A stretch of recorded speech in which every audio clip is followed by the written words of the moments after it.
मांगे नहीं मानी, सहकारी कर्मियों ने दिया सामूहिक इस्तीफा, कहा आंदोलन आगे भी जारी रहेगी। बस्तर संभाग में पिछले कुछ दिनों से छत्तीसगढ़ सहकारी समिति कर्मचारी संघ के बैनर तले सहकारी समितियों के कर्मचारी अपनी 4 सूत्रीय मांगों को लेकर हड़ताल कर रहे थे। 3 नवंबर से की जा रही हड़ताल में अब तक मांगों के पूरा नहीं होने से नाराज कर्मचारियों ने सोमवार को सामूहिक रूप से इस्तीफा दिया और कहा कि हम जब तक हमारी मांगे पूरी नहीं होंगी तब तक वह काम नहीं करेंगे।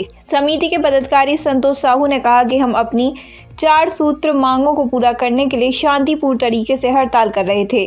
सरकार इस हड़ताल को खत्म करने के लिए लगातार दबाव बना रही है, लेकिन कर्मचारी दबाव के आगे झुकने वाले नहीं हैं।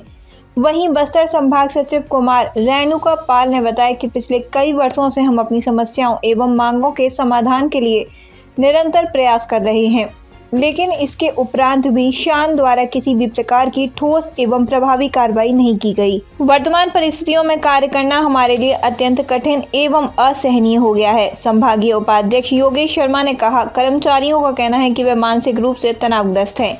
ऐसी परिस्थितियों में धान खरीदी करना हमारे लिए संभव नहीं है, इसलिए हम सामूहिक रूप से धान खरीदी कार्य का बहिष्कार करते हुए अपनी सेवाएं जारी रखने में असमर्थ हैं। संतोष साहू, संभागीय सह सचिव बस्तर संभाग जगदलपुर। मैं आपको बताना चाहूँगा कि विगत कई वर्षों से हम 4 सूत्री मांगों को लेकर आज हमारा 15 दिन हो चुका है, लेकिन शासन प्रशासन हमारी चारों मांगों को अन्यथा ले रही है और उसके बारे में कोई भी सुनवाई नहीं कर रही है। और शासन ये बोल रही है कि हमारी सारी व्यवस्था पूर्ण हो चुकी है, लेकिन धरातल पे कुछ भी नहीं है। और आज हम अपनी मांगों को पूर्ति करने के लिए हमने क्या किया, अभी तक हमारी बात को नहीं मानी तो हमने स्वेच्छा से पूरे बस्तर संभाग के 7 जिला में हम सामूहिक रूप से इस्तीफा दे रहे हैं। और इस्तीफा हम माननीय राज्यपाल के नाम से बस्तर संभाग और अपने जीआर साहब को देने जा रहे हैं और बस्तर संभाग के समस्त कर्मचारियों का सामूहिक रूप से इस्तीफा प्रस्तुत करने जा रहे हैं। हम लोग रेणुका पाल बस्तर संभाग सचिव के पद पर हूँ और हम लोग यहाँ 16 दिन अपनी 4 सूत्रीय मांगों को लेकर हड़ताल में डटे हुए हैं। मैं अपनी महिलाओं की तरफ से कहना चाहती हूँ कि शासन आज तक हमारी मांगों को नहीं मानी है और पिछले वर्ष मानी भी थी तो उसे सिर्फ कागज रूप में दिया गया था, उसे वास्तविकता में स्वीकार नहीं किया गया था। और इस वर्ष हम लोग तब तक डटे रहेंगे जब तक हमारी मांगों को कैबिनेट में मुहर नहीं लगाया जाता है।